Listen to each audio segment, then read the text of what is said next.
Okay, and when you do an assessment, see, you have a bigger job when you're doing a nonverbal learning disability assessment. And so the evaluations may be longer. I mean, already when I'm doing high-stakes testing, like extra time for the LSAT and MCAT and surgery boards and stuff like that for adults who are smart but learning disabled, it's a good 8 hours of testing and 7 hours of scoring the material and writing the report. So already it's a big deal, but you may have to add a couple hours for the NLD people. And I like to throw in some of the neuropsychological measures too. Okay, prosody. Okay, one issue is inability to label emotions. Now, this is, of course, more common in men than women, but it's also true with these folks. But prosody, we mentioned before, as inability to understand or produce proper intonation of speech. So you can imagine, oh, you went to the movies. Oh, you went to the movies? All that kind of stuff is missed with folks who have that difficulty. Not all NLD people are going to have that. Another one, perceptual skills in interpreting facial expressions. Okay, there's a great test by Simon Baron Cohen in Oxford. He's actually the cousin of that nutty filmmaker, but he's a brilliant psychologist. So you look at this and look at the eyes, and is it irritated, thoughtful, encouraging, or sympathetic? Okay, I don't think that's so easy, but anyway, and this is not easy to see, but there's 36 of them. NLD people would kind of bomb this. Asperger's fails it. Everybody else passes. And I think all women would pass it, but wait a minute. So these are the problems in prosody, which if you can't interpret what people are saying, you're going to be in trouble socially. Okay, social skills type. Just to mention, there's no single psychopathology that would tend to happen with these people. I mentioned the term depression, which, you see, if you use the word depression, you have to be careful, because clinical depression is really bad. You can't get out of the bed in the morning, you can't function, you don't talk to anybody, and so forth. That isn't what we're talking about. We're talking about people who have an ongoing demoralization that they can't process something. I happen to be learning disabled and ADD. Okay, and when I was about 40 or so, I fulfilled one of my dreams to learn how to compose music. So I studied real hard, passed the entrance exam to Juilliard, got in, did 3 years of composition at night. There I was, this 40-odd-year-old person sitting in a classroom, and if you know anything about music theory, it's its own language. I mean, it's really its own language. It is related to nothing you know about, unless you know music theory. And so there, this guy, I mean, to give you an idea of the skill of these professors, they take a page of a Brahms symphony with 16 staves, the lines where all the instruments are. They play it, collapse it in their head, play the piano, and give a lecture at the same time. And the exam is you get a Beethoven 6th Symphony, a couple pages, and you analyze it. Well, that's hard. There I was getting depressed. And because I wasn't picking this up very fast, because I pick up things slowly. It's always been true. And then I thought, oh my gosh, I'm learning disabled. I am going to pick up things slowly. And the depression lifted. So, okay, all these are quite understandable to you. Not learning gestures. Again, we don't have a lot of tests for these things, as you might know. I have a battery of tests. There is a test called the TASIT, I forget what it means.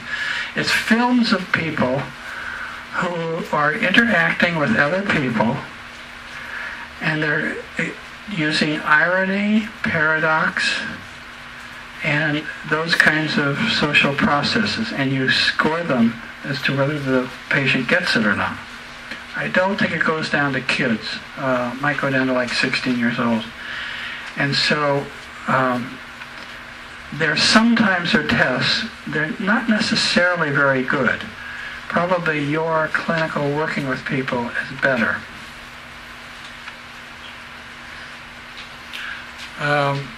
Okay, so here are some things that you can tell if a kid is, if you think a kid is an NLD kid, telling time, reading maps, math, meanings of actions of others, not interpreting things correctly. I want to get to a remediation. Okay, again, don't play with blocks.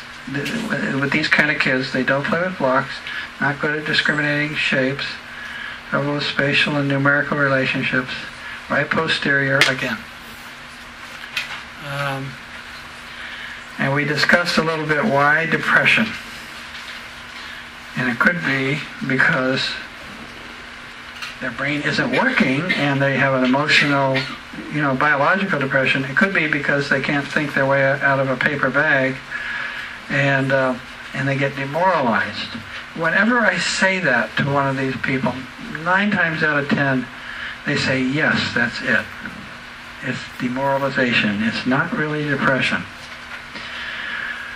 So they may be depressed because they can't think through things. By the way, having this, I don't have that one as a learning disability, but it is probably maddening, because you can have 130 IQ and then you can't do things. You can't solve problems.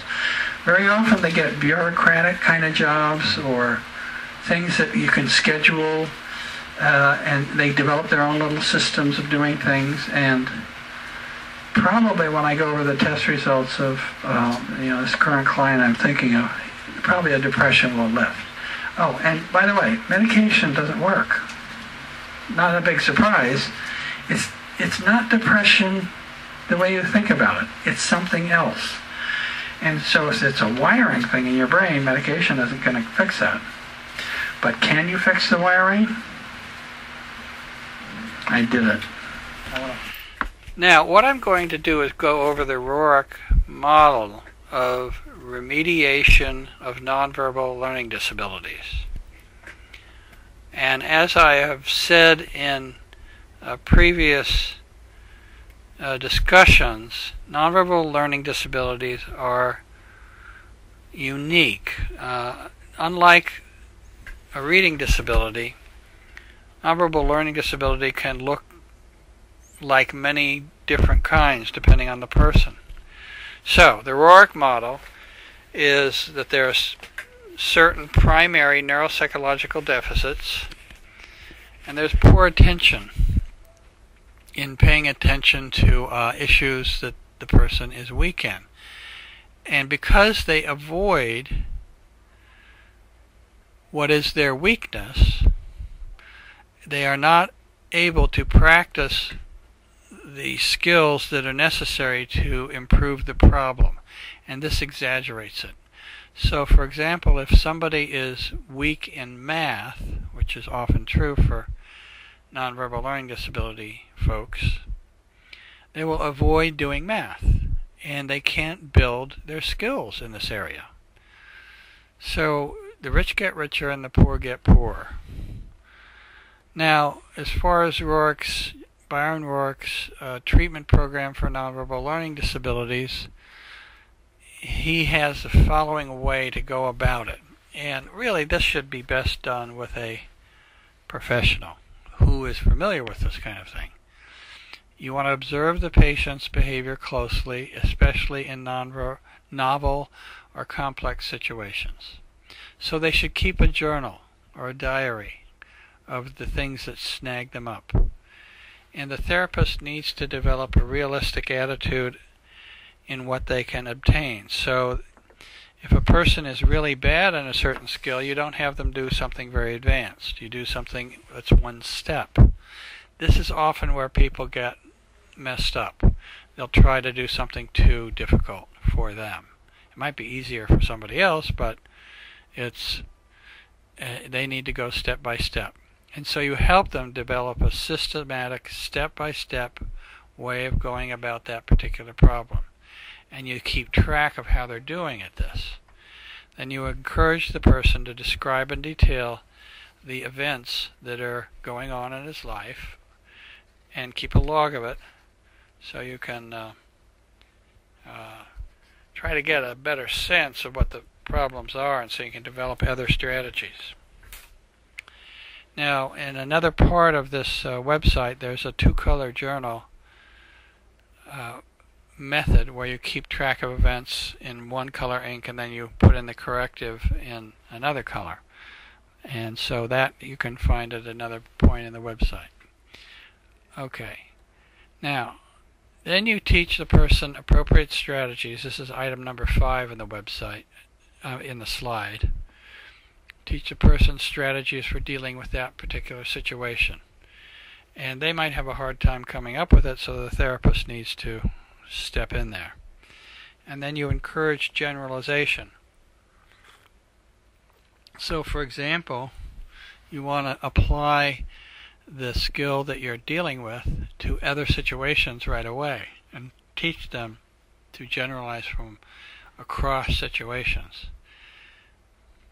Then you try to teach the person how to express this verbally, which helps connect up the brain to this, and then make better use of the visual or spatial or organizational skills that they do have.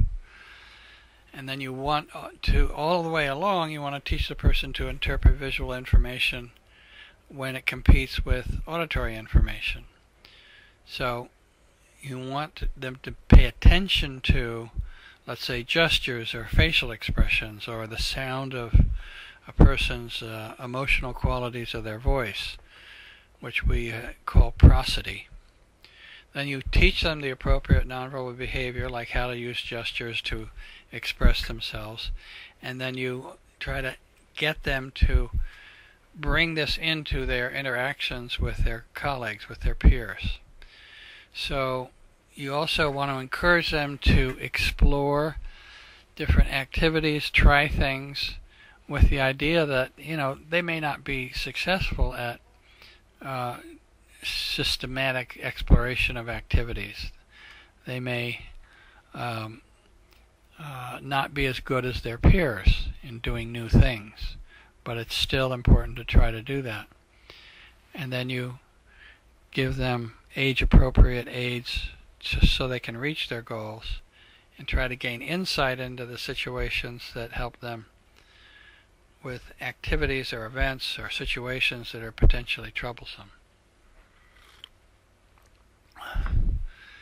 And if you can work with the person's caregivers to give insight and direction with helping them develop their skills in these various areas, that would be very helpful.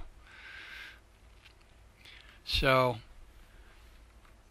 again, it is a tricky area, and a lot of therapists may not be good at nonverbal learning disabilities, so you must inquire specifically whether they are familiar with it.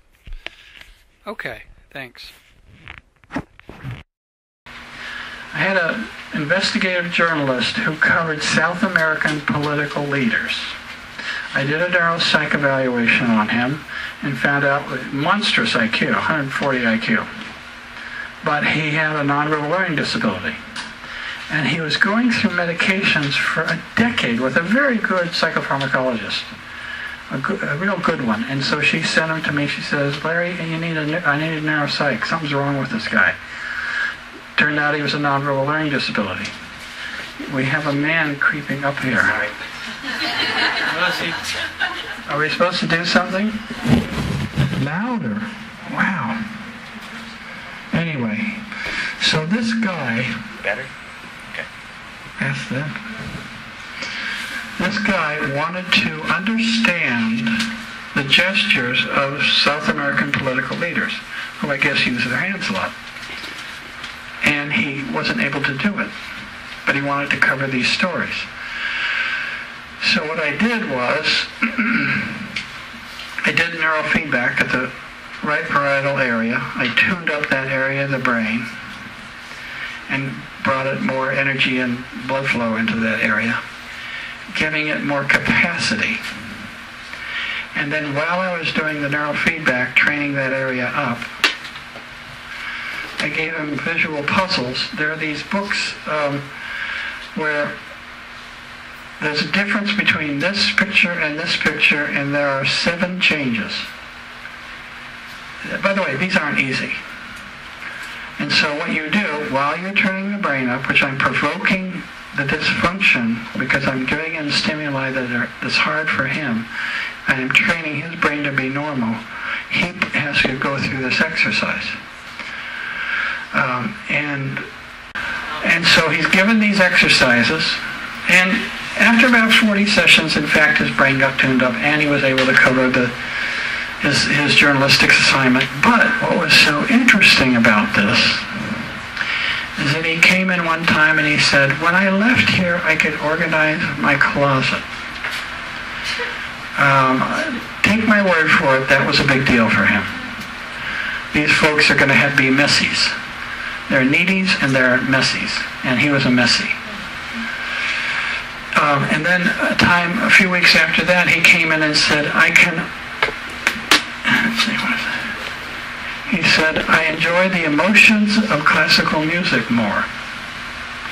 That's also an integrative function of the right hemisphere, by the way. So I tried to think through what I was doing, and it seemed that if I could give the brain more capacity physiologically, and then if he did something in his life to bring it into his life, it would generalize. This is one of the hardest things about psychological interventions, is whether it's tuning your brain up or doing an assignment, is bringing it into your life and generalizing it. Psychologists know this. It's a difficulty.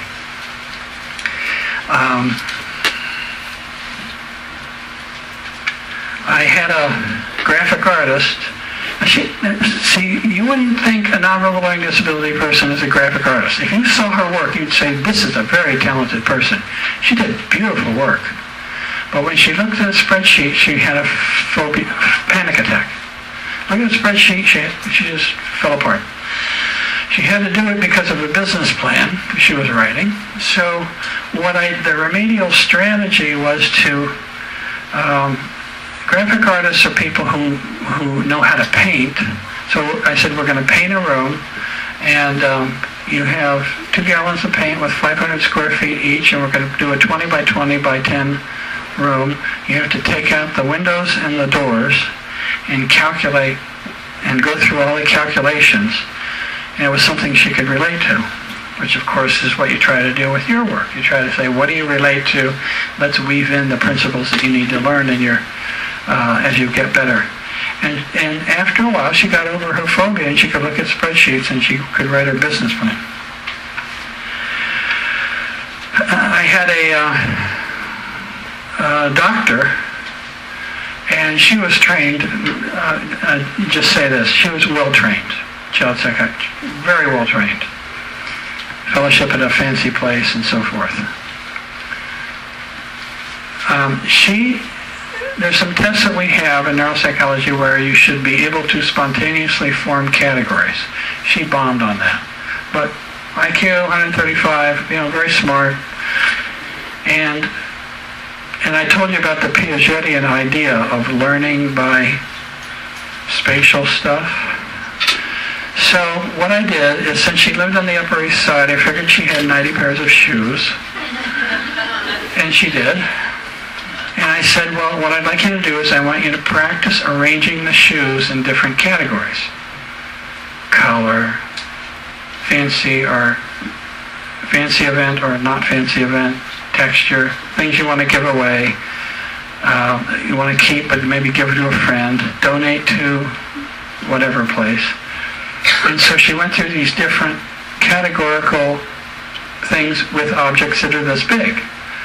And then we went down to spices, and then we went down to office stuff like paper clips, and then file folders by color, of course, and then by ideas.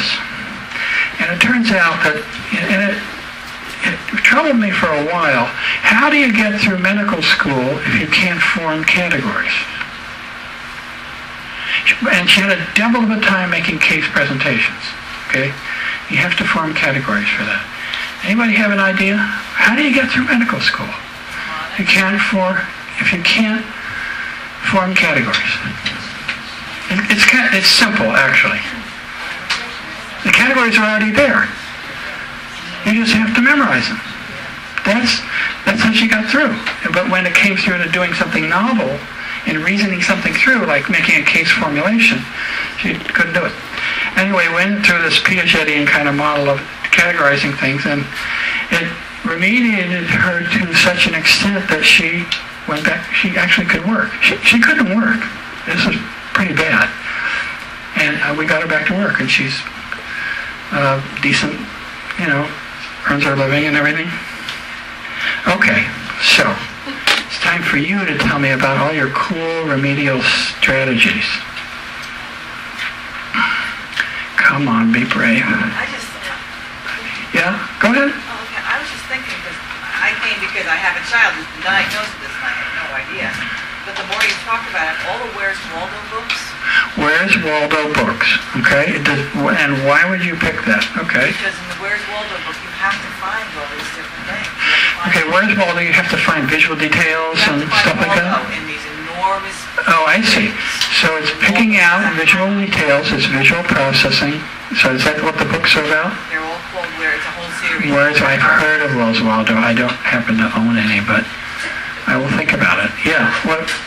There are books where the author has their photographs that use like a comb or that use found objects to make a cityscape.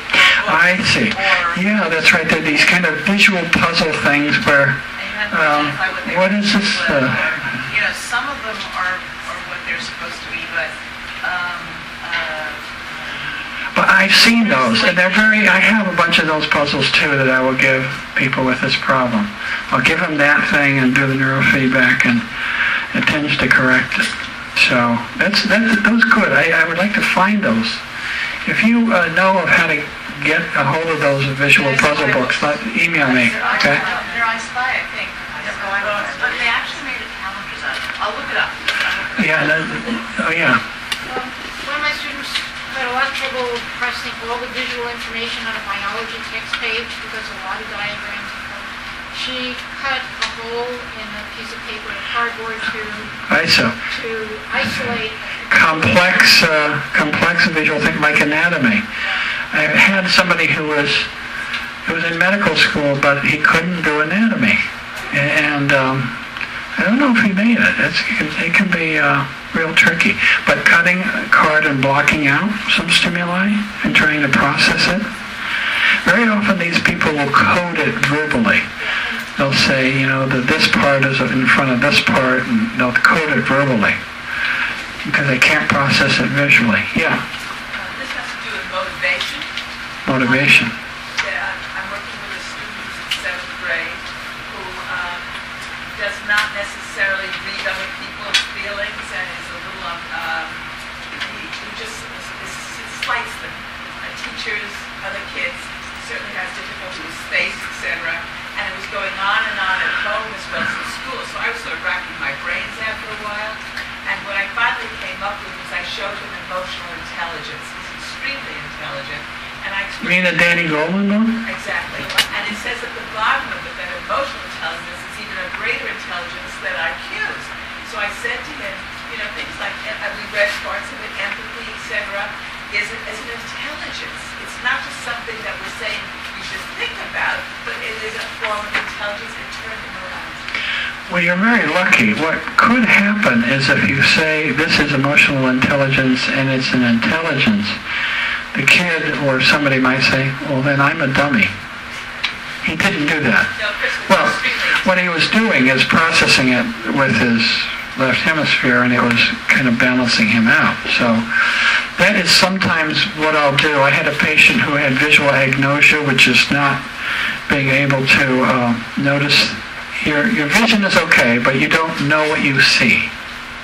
Visual agnosia. So you look at something and I say, that's not a person. I don't know that that's a person. It's a very funny brain problem. So the way he solved it when he was like going down the aisle of a supermarket and he wanted tomato paste, and he would look and he just wouldn't see what he wanted. So I said, just read the labels out loud. So he read the labels out loud.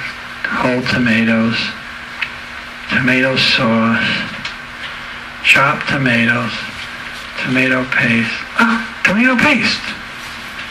He was using his left hemisphere to lean and push the information across the corpus callosum so that he would remediate himself.